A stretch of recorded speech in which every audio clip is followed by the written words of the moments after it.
Tired of spreadsheets feeling like ancient history? Let's dive into how to update one specific cell in your spreadsheets using the power of Zapier. First, log into your Zapier account and click Create Zap. Think of a Zap as a recipe. It tells Zapier what to do automatically. Next, choose your trigger app. This is the app that will kick off the whole process. For example, let's say you want to update a spreadsheet every time you receive a new email in Gmail. Select Gmail as your trigger app and choose New Email as the trigger event. Follow Zapier's prompts to connect your Gmail account. Now, configure your trigger. You can set specific criteria, like only triggering when emails are from a particular sender or have a certain subject line. This ensures the Zap only runs when you need it to.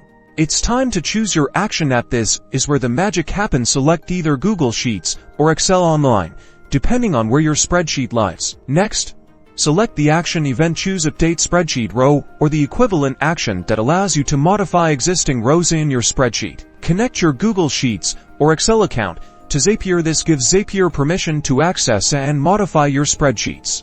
Now, select the specific spreadsheet and worksheet you want to update. Be precise. The most important part, map the data from your trigger to the corresponding columns in your spreadsheet. Find the column that contains the specific cell you want to update, and link the data from your trigger to that column. For example, you could map the email subject to a specific cell. Test your Zap.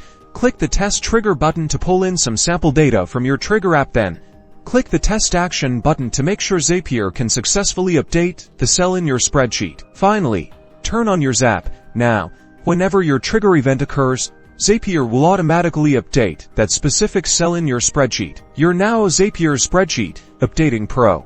Go forth and conquer your data.